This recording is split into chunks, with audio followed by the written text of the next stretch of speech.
are over on 395. Beautiful place. And you know, I couldn't resist stopping for this historical marker. That's not why you stopped. Why did I stop? Get some jerk off right there. Yeah. And it just happened to be here. It just happened so that we had a historical marker to check out.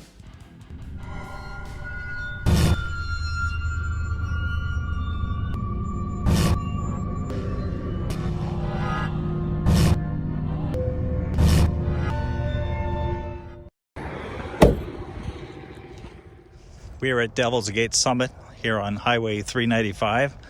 This plaque was dedicated in 1977 to explain about the early expedition of John Fremont and Kit Carson, who came through Mono County. In the mid-1800s, John Fremont, a lieutenant in the Army Topographical Corps, was commissioned by the government to explore and map the Pacific Northwest to help guide pioneers into the unknown West. In his second overland expedition of 1843 and 44, Fremont and Carson, along with 27 mountain men, trappers, surveyors, and cartographers, explored and mapped the Oregon Trail out west. They were equipped with 67 horses and mules and a bronze howitzer, which was a wheeled cannon. As they made their way back towards Missouri, Fremont, who was low on provisions and fearing death from cold and starvation, made a risky decision to turn west and cross the Sierra to Sutter's Fort in Sacramento, but it was a huge mistake. He didn't listen to the Washoe Indians, who warned him that crossing the snow-blanketed Sierra in winter would be impossible. So Fremont and his men headed through northern Mono County the last week of January 1844, but became completely snowbound along their present-day Carson Pass. They resorted to eating their horses to stay alive. Despite all odds, Fremont successfully reached Sutter's Fort in March 1844, where they rested for a month. They chose a much safer route, heading south through the San Joaquin Valley, then easternly through the old Spanish Trail to pass into Utah. The plaque here commemorates the area of Mono County where on January 27, 1844, Fremont's expedition passed through here. His team was headed to cross the Sierra west of this point. Due to the harsh weather conditions, his party did not cross over the Sierra here. They headed north along the eastern slopes of the Sierra until they reached present-day Carson Pass on February 20th, 1844. Some beautiful scenery along 395, that's for sure. A lot of traffic, too.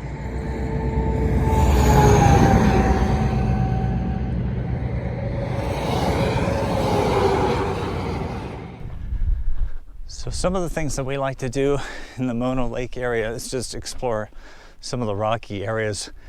It's almost like being on the set of a Western movie.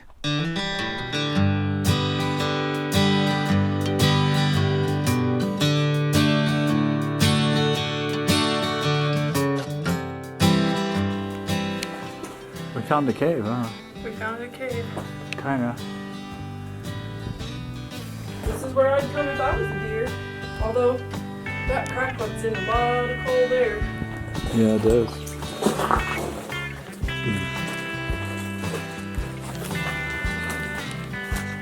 You'll stick better to the rock than you did than if you go down the...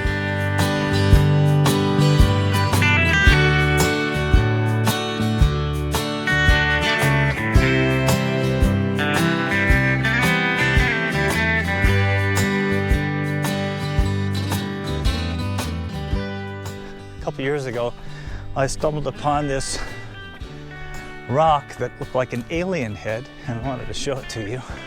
I found it. I think we were here 2 years ago. Not used to this high altitude. Doesn't this look like it could have been in a Roy Rogers movie? We were actually intending to show you the filming location for Lago, which was in the Clint Eastwood movie High Plains Drifter. It's on the south shore of Mono Lake. However, they've shut that down because there was a fire there, so you can't get back there. But I want to show you my alien head rock. There's my alien head rock. Kind of an ugly little guy, isn't he? Sagebrush will do this to you. Scrape my knee up. I apologize for being out of breath, but dang, it's like 6,000 feet here, 7,000 feet.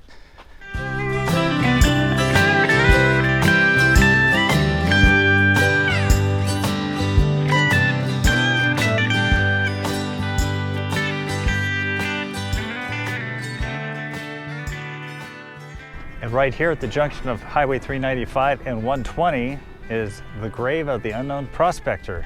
On this site is the grave of the unknown prospector, reminder of the great sacrifices made by our ancestors who explored and settled the western frontier, and especially to the memory of each and all of the pioneers of Mono County whose resting place is unknown only to God. May they rest in peace. This was dedicated back in 2003. Old pair of cowboy boots right there. Old canteen like they used to have out in the desert. Probably seen those in the Death Valley days. Off that way is 120. Over here is Highway 395. That's the eastern side of the Sierra Nevadas. The leather thing with ECV and a flag on it. It's super hard. Feel what weather does to leather. Weathered leather. Weather, leather. Jeez. It's probably a cow. I mean, it could be. This is a skull bone, I think. There's looks like an old pan with some pennies in it, and probably an old beer can. Rock painted with gold. Jaw of something that has some sharp back teeth. Frying pan. Jaw of a, Trash. yeah. There's an old pick. Yeah, but they put an AMC movie theater and a mask on it. There's a mask. Somebody left a bike over here. What do you make of the bike? I don't know. Somebody came here camping, decided to leave it. I don't know. Onto the Golden Hills, the Bodie chapter of Eclampus Vitus. Put this up here. Check this out. This American flag. You see the white stars? Yeah. Some of them are. Oh, maybe they did that on purpose. Some of them were punched out, I thought. No, maybe they just wore away because these ones are doing the same thing. Something about that white fabric. See the see-through stars? Mm-hmm. To be honest, I remain skeptical that this purported gravesite bears any remains of a prospector who just happened to be buried in a well-traveled intersection. I'm not sure that this was anything other than the invention of fanciful imagination to romanticize history where two major California highways intersect. So what we're going to do right now is head east on 120. We're going to go over to Mono Mills and tell you a little bit about that place that provided all the lumber for Bodie, the ghost town. Well, it's a ghost town now, and it wasn't then, back in the 1870s. So we have arrived here at Mono Mills Historic Site, part of the Inyo National Forest. Lots of folks asked us in our video on Bodie where all the lumber for construction came from. It came from here, which is south of Mono Lake. The region is known to grow pine trees, and we saw some coming in, which were cut down and milled here. The sign says that this sawmill was powered by steam and they could produce 80,000 board feet in 10 hours when the crew was sober. Gee, I can't help but wonder if they lost any limbs while imbibing in alcohol and running the saw. When the mines dried up in Bodie in 1880, so did the town, and the need for lumber declined. And thus Mono Mills shut down in 1890. However, 3 years later, Bodie found new wealth and the mill kicked back up again into production. In 1917, Mono Mills closed for good and the rail was sold for scrap iron in 1918. The mill contained at least 4 saws to convert trunks of trees into planks, one circular saw measuring 54 inches in diameter and powered by steam engines. If you're wondering how they hauled those massive felled trees to this mill, just look no farther than a team of horses and what was called a Michigan wheel. As the mules pulled the load, a lever and a reel mechanism on the axle lifted the front end of the logs to ease the work of the animals. This is a truly historical spot. This is where Mono Mills was, right on this site. It was in 1880 that they first started milling lumber from the lodgepole and Jeffrey pines that were cut down nearby. This is what's left over of it. Right down there are some timbers from the mill. Imagine this ravine totally filled with workers and the noise of saws and steam engines. The top of the mill was level with the top of the ravine, allowing the logs to be brought in from the forest to be rolled down the embankment into the milling site on skids more readily available. Going off in that direction was the railroad line to Bodie, California, which was northeast of here. And not only did this mill supply lumber for building, but it also supplied the wood that was required to be burned to keep people warm in the wintertime. It got very cold here. It's noticed quite a bit up here as well because of the high altitude. I believe we're above 7,000 feet. So this is what's left of Mono Mills right here. All this lumber on the ground, which undoubtedly was part of the mill. There's a foundation over there made out of cement and little iron pegs sticking up out of it, anchor bolts. It looks like that's remnants of some kind of a wheel that they fashioned out of wood.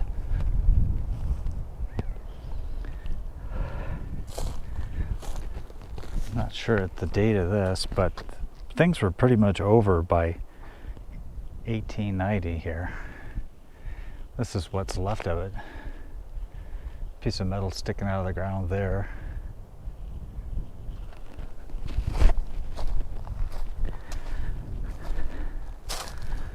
Blocks of stone.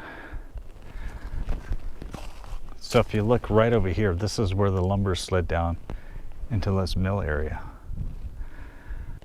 This was probably part of the mill, I'm imagining.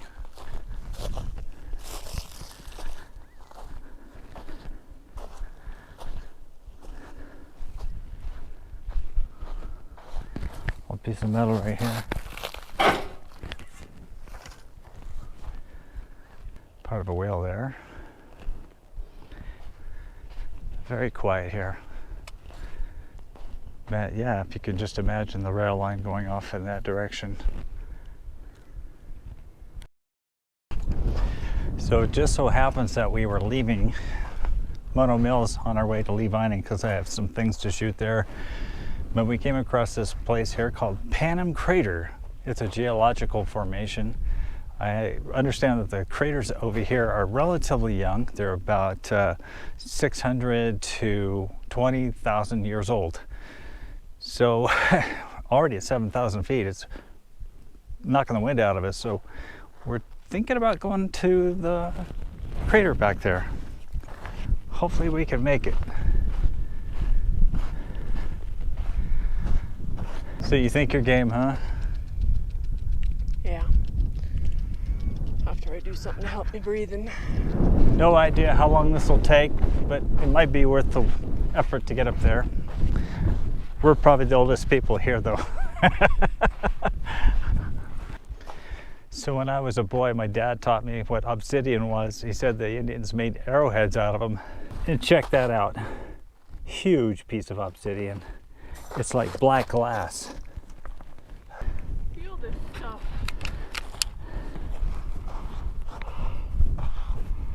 What is it? Obsidian? Well, if it is, look. Oh.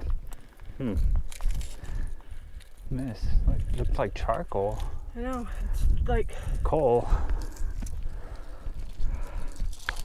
Check out that piece of obsidian. Here's an example of that sharp obsidian. You can see exactly why the Indians used it for arrowheads. Very cool volcanic rock right here. this whole thing is.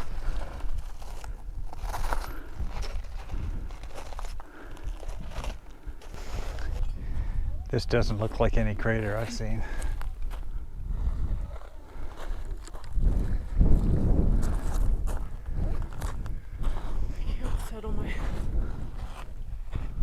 There's the road that we came in on in 395. It's way off in the distance over there, behind that hill. Lee Vining's up this way. So we decided to stop here in Lee Vining and check out the Upside Down House.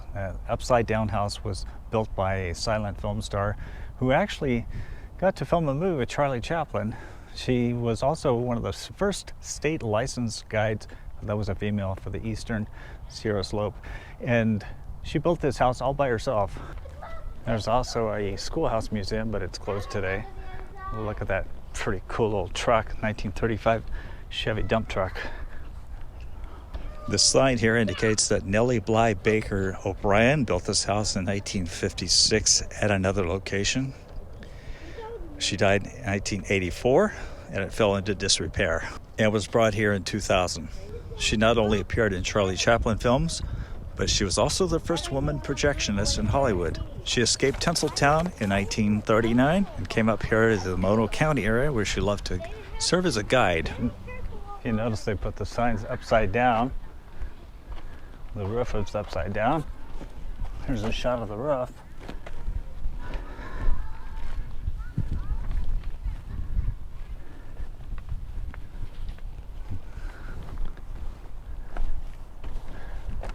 There's a historical marker here, which is also upside down.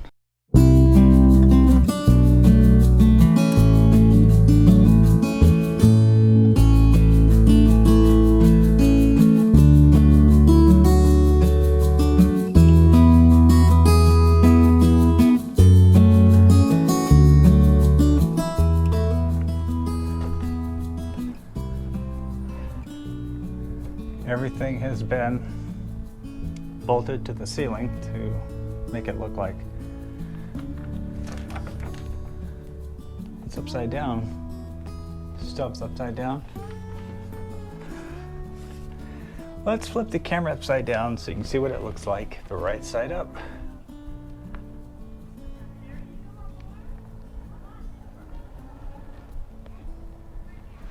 Pretty weird, huh? Even though the camera's upside down, there's the ceiling, which is actually the floor. There's the bed. This is a pretty little wacky, quirky little building here. This is our beautiful stay here in Mammoth Lakes. We're at Juniper Springs Resort. We got a view of the mountains right through there. It's pretty cool. We're about 4 floors up. When Mark Twain visited Mono Lake in the 1860s, he described it as a solemn, silent, sailless sea. He wrote a fanciful story in Roughing It about an episode whereby he took a boat ride out to one of the islands, and they had a dog with raw places, and it fell into the water, trying to escape the flies. According to Twain, the dog howled from the burning of the alkali water, and he ran off, trying to seek relief to the mountains at 250 miles an hour. Typical Twain embellishment. This lake has also seen some tragedy. On May 31st, 1898, the Ney family launched a boat across the lake. When it capsized a mile from shore, 6 men drowned. The story is that only 1 body was recovered. So we stopped along 395 right here by the Mono Inn, a historic lodging place back here. Right over here is the grave of Adeline Carson, daughter of Kit Carson. It's almost easy to miss. It says here on this inside of this location is the grave of Adeline Carson Stilts, daughter of scout, guide, and explorer Kit Carson. This plaque here is riddled with errors. It says she died in 1859, but there is a record indicating she was alive in 1862 and likely died that year at age 24 or 25. She also was never called Prairie Flower by her dad, Kit Carson. Just think back in those days, if you had ranch, farmland, you could just bury your loved ones on it, and you didn't need permits or anything. We're not sure exactly where her body is, and that's why that memorial marker is worded the way it is, because there's no way of knowing exactly where her body is buried.